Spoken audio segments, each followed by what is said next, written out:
निवेदन यह है कि सत्संग की चर्चा बहती है, ये सत्य नाम दरबार जिसे भी आप मानते हो, जरूरी नहीं है, क्योंकि मार्ग नाना प्रकार के हैं भैया।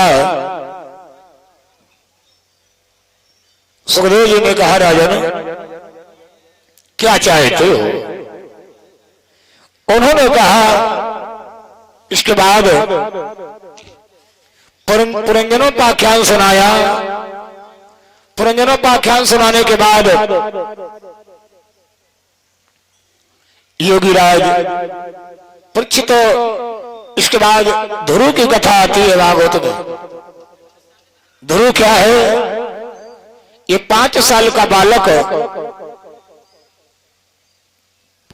5 साल की अवस्था में ही परमपिता परमात्मा को प्राप्त किया। ध्रुव माने विश्वास होता है। देखो रामायण में, भागवत में 2 ही ऐसी माताएं हुई हैं जिन्होंने अपने को कुछ नहीं बताया।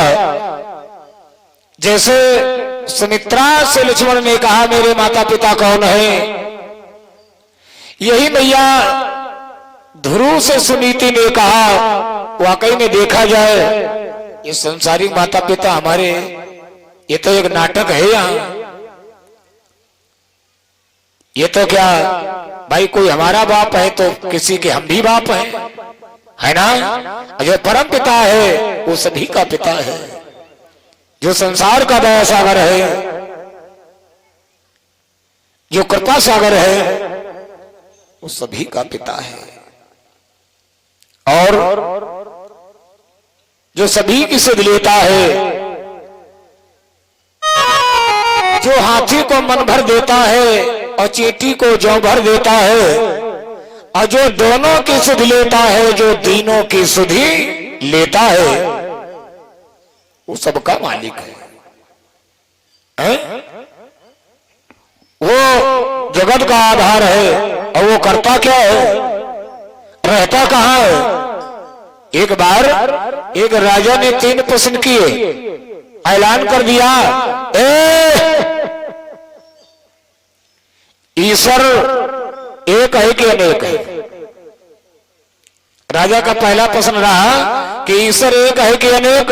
ईश्वर रहता कहाँ है? अगर रहता कहाँ है तो मिलता कैसे है? और ईश्वर करता क्या है? परमात्मा क्या करता है? 3 सवाल। नंबर 1, ईश्वर एक है कि अनेक? बात बड़ी विचित्र, फंस गई। लोग कहते हैं ईश्वर एक है, तो राजा ने कहा सिद्ध करके दिखाओ। ये बात एक महापुरुष के पास में पहुंचे तो उन्होंने कहा मैं सिद्ध करूंगा। वो महापुरुष महाराज जी दरबार में आए और कहा बताओ महाराज। तो कहा हमारा पहला सवाल है ईश्वर एक है कि अनेक? तो कहा और बताओ। कहा ईश्वर है तो रहता कहाँ है और वो मिलता कैसे? और कहा वो परमात्मा करता क्या है? कहना ये 3 प्रश्न तुम्हारे कहा, इनका सवाल मैं आज के 5वें दिन दूंगा और समाज में बताऊंगा। जब मैं सब लोग सुने आवाज बता देंगे, तुम ही सुनोगे।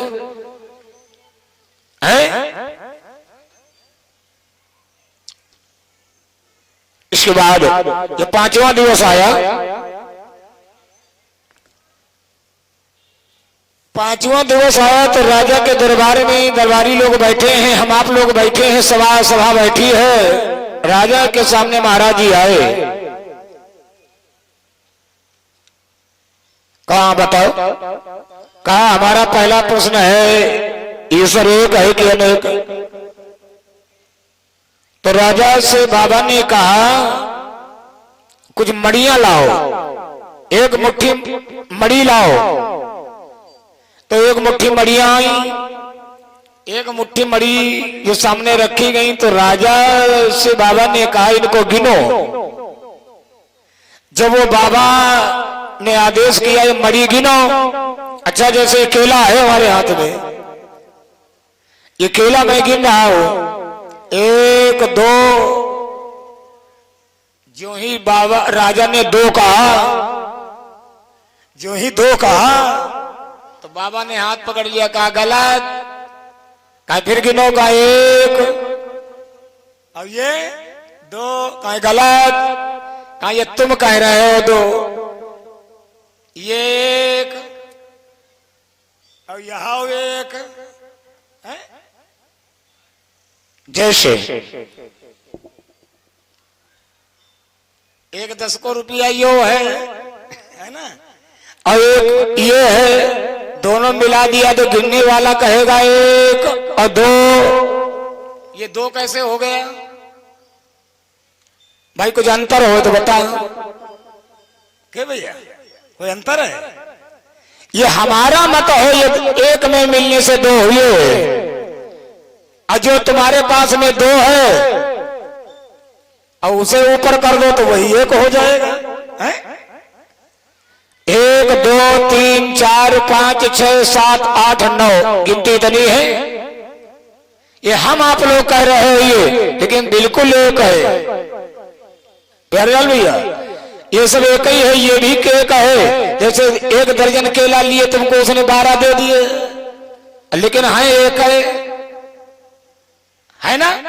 उसमें अंतर क्या है? ये हम आप कह रहे हो 1 2 1 1000 2 1000 3 1000 लाख करोड़ और अरब खरब ये सब हो जाता है, लेकिन एक है।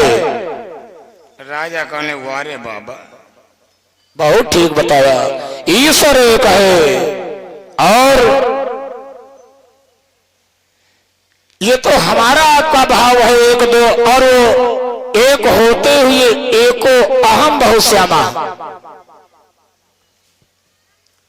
एक होते भी अनेकों में हो जाता है, लेकिन फिर एक हो जाता है। इसीलिए लिखा गया क्या, हरि व्यापक सर्वत्र समाना, हरि व्यापक सर्वत्र समाना। हरि व्यापक सर्वत्र रहता है, व्यापक सब जगह है, लेकिन नजर नहीं आता। कण कण में झांकी है भगवान की, किसी सूझ वाली आंख ने पहचान की। महाराज ईश्वर एक है, जैसे सोना एक है, सोना एक है, लेकिन उसके आभूषण जब बन जाते तो आभूषण उसके अनेक हो जाते हैं। अंगूठी है, उंगली में पहनो, माताएं गले में हार, कान, लेकिन मुख्य क्या है, सत्य क्या है? सोना। सोना सत्य है, आभूषण सत्य नहीं है। लकड़ी है, ये तखत बना है, कुर्सी है, मेज है, दरवाजे हैं, गेट हैं, ये सब असत्य है, लेकिन लकड़ी सत्य है ना? महाराज ईश्वर एक है। अच्छा ये बताओ, ईश्वर रहता कहाँ है, मिलता कैसे? ये बता। तो राजा कान लगे, बाबा कान लगे, बाबा राजा जी तो बड़े मतलबी यार हो, ना कुछ खिलाना है ना पिलाना है, बात पूछ रहे हो। देवता से कुछ लेना है तो पहले उसकी पूजा करो, और बढ़िया पूजा करो, बढ़िया पूजा चढ़ाओ तो बढ़िया आशीर्वाद है। तो कहने क्या खाओगे बाबा? अरे कम से कम रबड़ी अबड़ी ला। राजाओं का मामला आदेश हो गया, आदेश हुआ तो कटोरे में दूध आया। ध्यान देना, इधर कटोरे में जो दूध आया और राजा ने कहा इसमें चीनी डालो, और दूध में चीनी जो पड़ के आई और कटोरा महाराज जी के आगे आया। कटोरा जो महाराज जी के आगे पड़ के रखा गया, अब बाबा जी उंगली चला रहे हैं माई से। इधर बाबा जी दूध में उंगली चलावे तो सब लोग क्या सोचें, चीनी मिला है। ऐसे ऐसे चलावे तो वो सोचे वाकई बात हो ठीक है भाई, क्या सोचा जाएगा? सोचे तो कहा है बाबा जी दूध में चीनी मिला है। अरे बड़ी देर हो गई अब हम तो कल बाबा जी क्या कर रहे, चीनी मिली नहीं, कहीं चीनी ना है, इसमें हम दूध ढूंढ रहे, घी ढूंढ रहे हैं।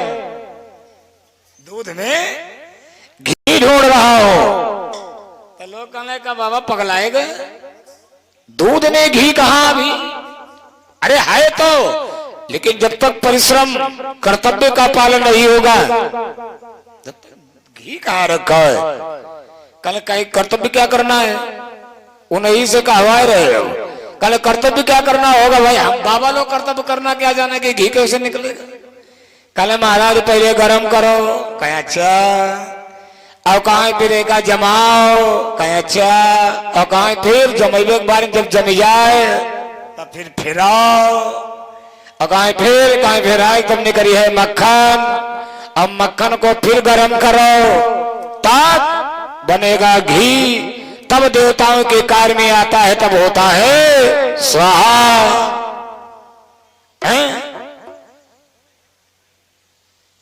तो बाबा ने कहा तुम क्या पूछ रहे हो, कहा हम पूछ रहे हैं ईश्वर रहता कहा, मिलता कैसे, कहा ऐसे मिलता है, तुम खुद ही जाना तो, लेकिन समझ नहीं रहे हो। ईश्वर बिना परिश्रम के, बिना कर्म के द्वारा, कर्मणा जायतो जंतु कर्मणि विलीयते सुखम दुखम भयम क्षेमम कर्मणि वाद पद्धते। क्यों? हमारा आपका जीवन कर्म से जुड़ा है, कर्म से जुड़ा है। लेकिन एक बात और है, कर्म है कहां? कर्म गृहस्थों के यहां है, विरक्तों के यहां कर्म नहीं है। कर्म गृहस्थ जीवन में है, विरक्त में कर्म नहीं है। एक बार नहीं, मेरे महाराज जी ने 20 बार कहा मेरे यहाँ कर्म नहीं होता है। जैसे कह दे, जैसे हम आप लोग कह देते महाराज जैसी इच्छा, इच्छा हमारे तुम्हारे यहाँ है, यहाँ इच्छा नहीं है ना। कर्म हमारे आपके गृहस्थ आश्रम में है, विरक्त में कर्म समाप्त हो जाता है, वहां पर धर्म प्रारंभ होता है, और जहां धर्म होता है वहीं पर दया होती है। और हमारे आपके यहाँ स्वार्थ होता है, स्वार्थ के साथ में दया नहीं है। काहे? एक लाइन, और जिसके दिल में दया का खजाना न हो, राम का नाम लेने से क्या फायदा। जिसके दिल में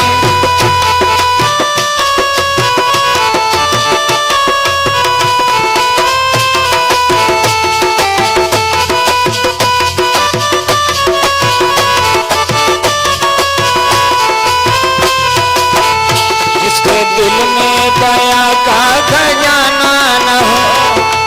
दया क्या है? दया कब होती है? जब याद करोगे।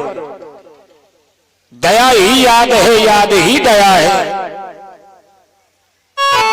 जिसके दिल में दया का खजाना न हो, राम का नाम लेने से क्या फायदा। एक दिन साहब मेरा निवेदन रहा था, और दया है कहां? जहां पर सत्य है, जहां पर तप है, और दान ने हाथ आगे बढ़ाया नहीं, दान ने हाथ आगे बढ़ाया नहीं, खाली माला घुमाने से क्या फायदा।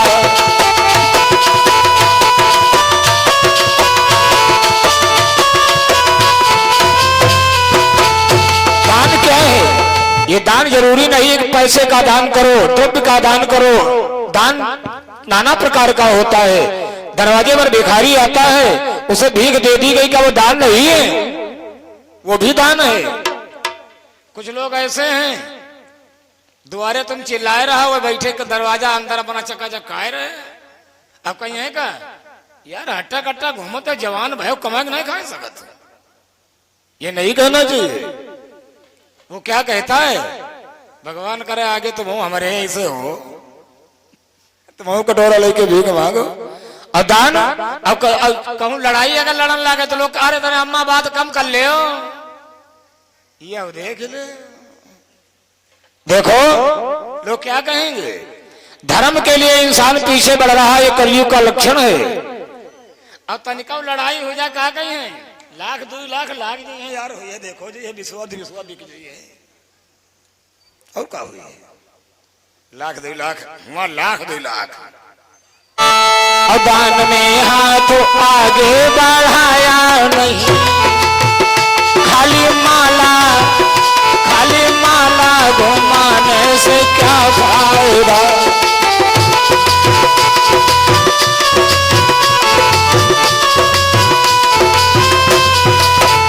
जिसके दिल में दया का खजाना न हो, राम का नाम लेने से क्या फायदा।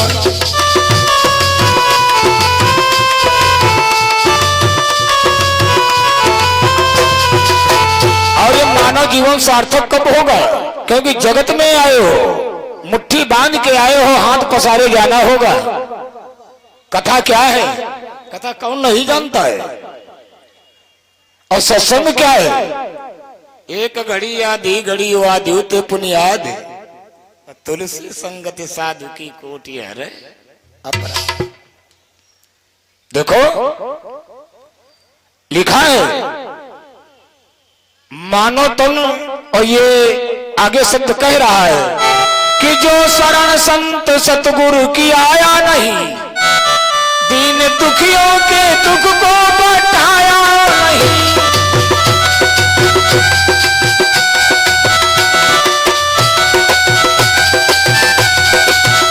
दीन दुखियों के दुख को बटाया नहीं,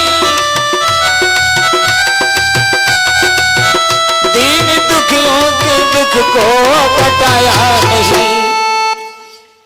दुखी सामने खड़ा है, कोई रो रहा है, अपना दर्द अपना होता है? कहे एक भागवत में एक प्रमाण मिला, एक बाबा जी के पास में एक लड़का जाता था, यानी अपना दुख अपना होता है। महाराज हमारी खपड़ी पिरा रही तो दर्द हो रहा, तुम्हारी पिराता रहे यार, सब ठीक है।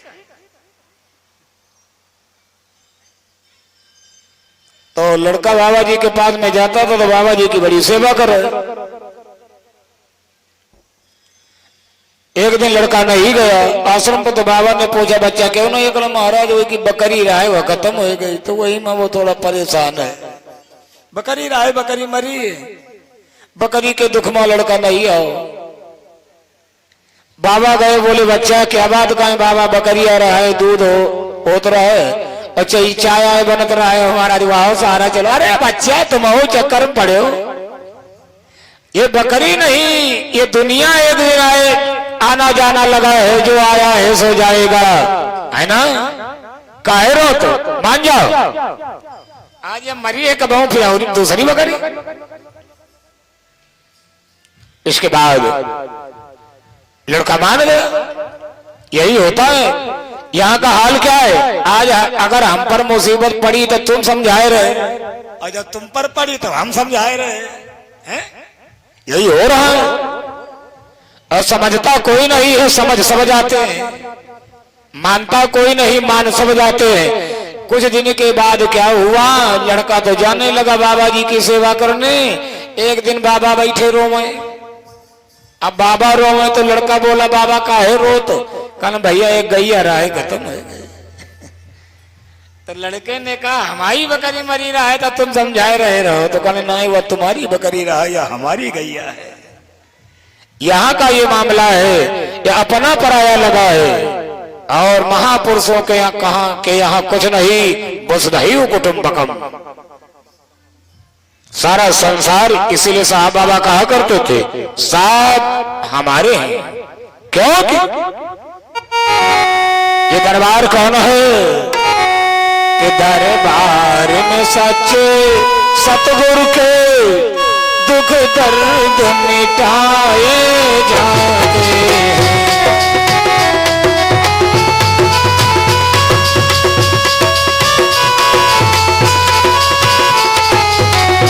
दुनिया के सताए लोग यहाँ सीने से लगाए जाते हैं।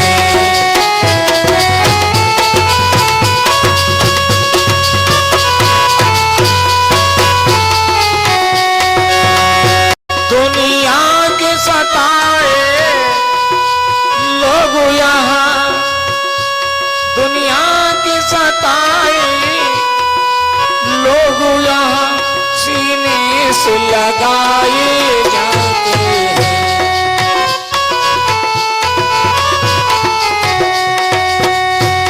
दरबार में साहब बाबा के दुख दर्द मिटाए जाते हैं।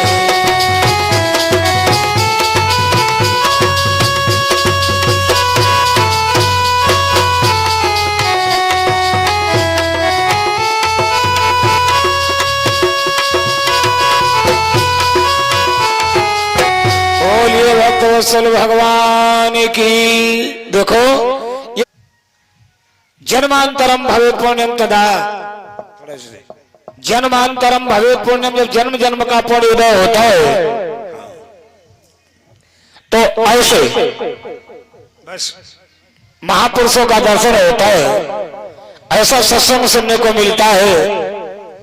और यहाँ गंगा बह रही, जैसे मैंने कल कहा था, संतन के संग लाग रे तेरी बिगड़ी बनेगी। महापुरुषों के शरण में जाओगे तुम्हारा जीवन बदल जाएगा। नहीं तो क्या है, ऐसाम विद्या, विद्या न विद्या है, न तप है, न बाहु है, न बल है। जानवरों के समान जीवन व्यतीत हो रहा है। क्या है? बहे सत्संग का दरिया, बहे सत्संग का दरिया, नहालो जिसका जी चाहे। और जिगर के दाग पच्चे कच्चे को, यानी जो दाग लगा हुआ है, दाग है क्या? काम, क्रोध, लोभ, मोह, मद, मत्सर, इन दागों को हटाना है। एक लाइन आई है, बाबा ने लिखा, ये चादर हमारी बड़ी गंदी है। एक दिन शायद मेरा निवेदन रहा था, स्नान करने से शरीर शुद्ध होता है। शुद्ध नहीं होता है, लोग कहते हैं शुद्ध हो जाता है। दान करने से धन शुद्ध होता है, और नाम जपने से मन शुद्ध होता है। लेकिन मन शुद्ध कब होगा? एक ही शब्द आया, हर तन को जल से धुलाना सरल है, मगर मन को निर्मल बनाना बड़ी बात है। तन को जल से धुलाना सरल है, मगर मन को निर्मल बनाना।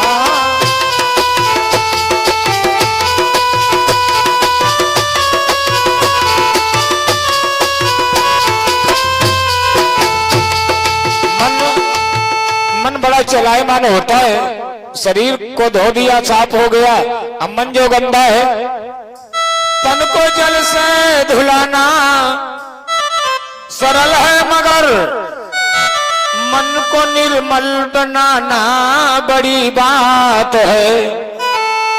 भोग हित भाग जाना स्वाभाविक ही है, भोग तक भाग जाना बड़ी बात है।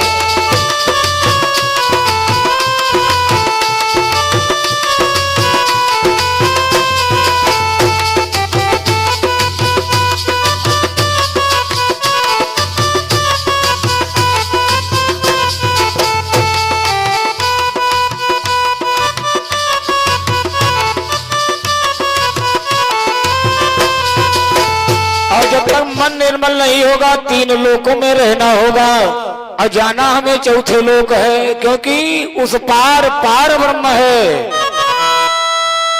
लिखा है, पूर्ण संयम सहित धर्म की राह पर जिंदगी को चलाना बड़ी बात है।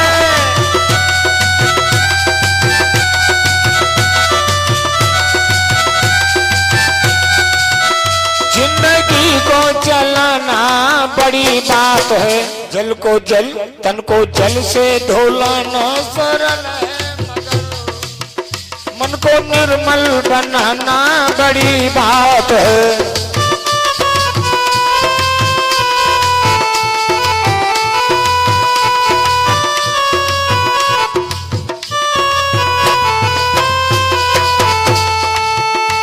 बोलिए गोविंद भगवान की।